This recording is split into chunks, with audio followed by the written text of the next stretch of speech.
Une thématique, 2 invités, 4 questions. Julien Leroy, fondateur Advideum. Jean Belloncère, président Overviews. Point de vue. Quels sont les enjeux d'une régie vidéo pure player ? Au-delà de l'interactivisation des spots, qui est le sujet primordial pour 2014, 2015 et 2016, le deuxième sujet est de trouver de nouveaux emplacements et de nouveaux formats. On a créé historiquement Max Brand TV et l'InRead. Aujourd'hui, on a lancé l'Inboard au mois de mars. L'Inboard étant un format vidéo qui s'ouvre à l'entrée du site, qui fait descendre l'ensemble du contenu du site pour diffuser une vidéo de marque, sachant que les 2 annonceurs qui ont lancé ce format sont Volkswagen pour Tiguan d'un côté et Chanel pour Coco de l'autre.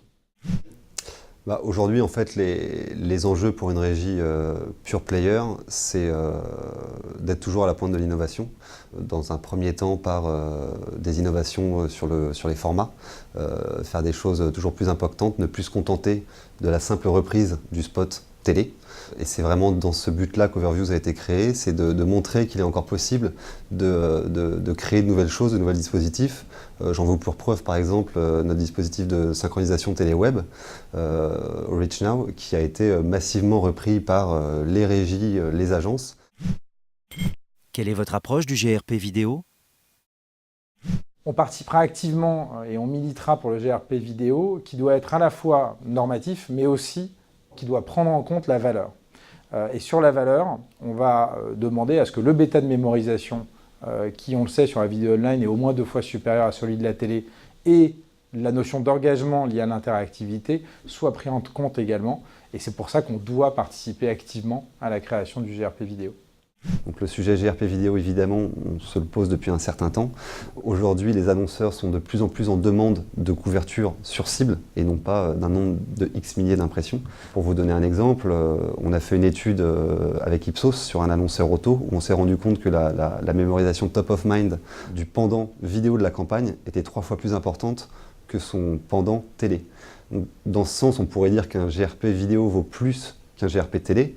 Comme ça, spontanément, ça semble logique, puisqu'il y a un bien moindre encombrement publicitaire, une meilleure attention de l'internaute, une meilleure mémorisation. Question de Julien Leroy. Quel challenge reste à relever pour les éditeurs ? Le premier aspect, c'est quelle garantie que le marché publicitaire demande, ils sont capables d'offrir.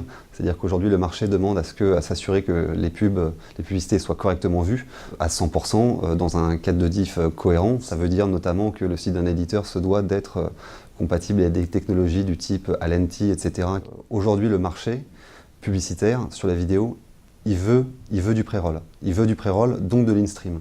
Le seul problème, c'est que l'inventaire pré-roll, il est loin d'être infini. Et c'est vraiment un euphémisme. Toute la difficulté et tout le challenge, c'est d'arriver à faire monter cet inventaire le plus naturellement possible. Mais évidemment, pas que sur du pré-roll et de l'in-stream, donc c'est trouver des formats, et c'est ce sur quoi on essaie d'accompagner nos éditeurs chez Overviews. De plus en plus d'éditeurs commencent à prendre conscience que justement cet inventaire vidéo, c'est vraiment une source de revenus extrêmement stratégique pour eux.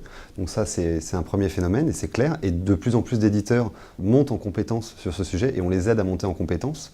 Mais aussi, il y a un autre phénomène qui est l'accroissement de l'inventaire vidéo, qui fait que de toute façon, il y a nécessité et intérêt d'avoir une régie qui soit vraiment dédiés et spécialisés sur ce marché et qui permettent à ces éditeurs d'aller travailler avec des annonceurs qui ne soient pas naturels pour eux.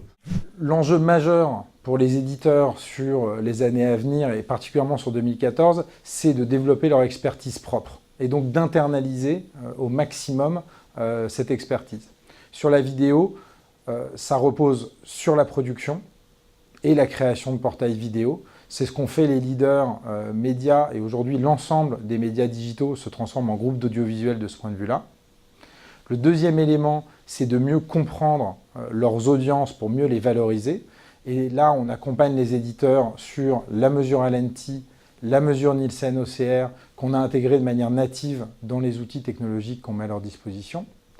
Et le troisième élément, c'est l'internalisation des ventes et c'est la commercialisation de leurs inventaires propres. Les clés du succès de la production de contenu ou du choix des contenus pour un éditeur reposent sur 2 éléments.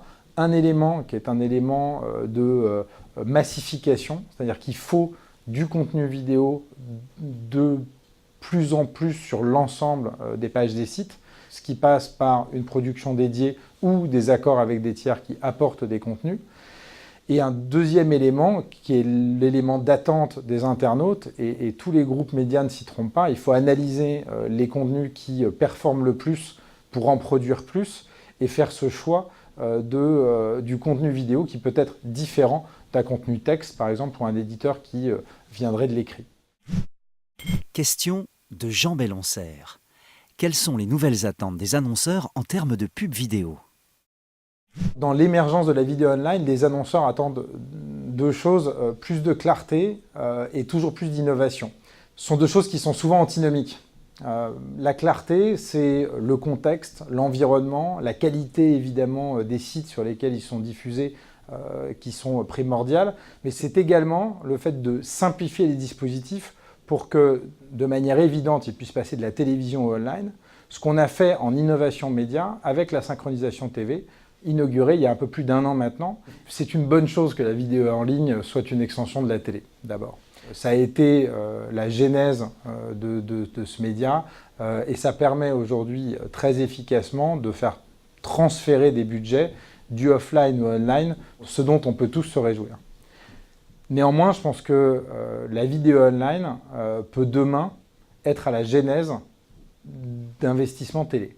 Et je pense que c'est cette bascule qui est intéressante, à échéance 3 ans, c'est que, et on le voit, les annonceurs vont commencer à penser digital, à penser multi-device, avant de penser télé, et donc avoir des créations originales qui vont permettre de commencer par le web pour ensuite aller sur des devices secondaires, la télé pouvant devenir un device secondaire, ce qui serait une inversion des rôles assez intéressante. Concernant la commercialisation programmatique, aujourd'hui, l'ensemble des grands éditeurs médias ne commercialisent pas leurs inventaires vidéo individuels de manière programmatique. Pour une raison très simple, qui est une raison de maintien de la valeur des inventaires et de défense de la valeur de ces inventaires, qui est assurée par leur régie interne et par leur régie partenaire qui est Advideum.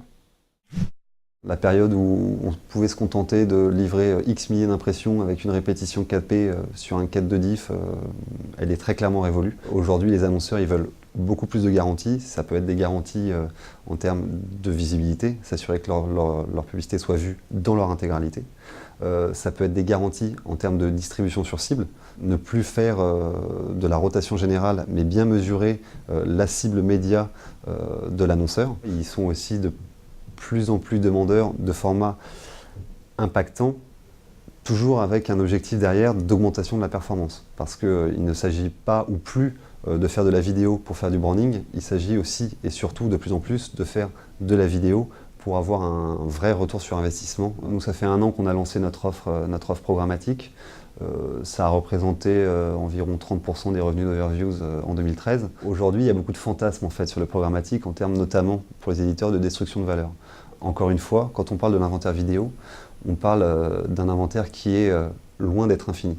Et il y a un jeu d'offres et de demandes très simple qui fait que sur des marques médias fortes, il n'y a pas ou peu de destruction de valeur sur le programmatique. Sur des périodes à forte demande, on assiste au contraire à des enchères qui montent, qui sont même au-delà de ce qu'on peut constater dans le cadre d'une vente premium. Il y a encore nécessité d'avoir des dispositifs ad hoc, d'avoir des formats de plus en plus innovants, de plus en plus percutants, que le programmatique ne peut pas, au jour d'aujourd'hui, gérer. Donc de ce point de vue-là, oui, il y a de la place pour les deux logiques, le programmatique, le premium. Pour nous, ce ne sont pas des choses qui se cannibalisent l'une l'autre. Et c'est en tout cas pas ce qu'on a constaté en 2013.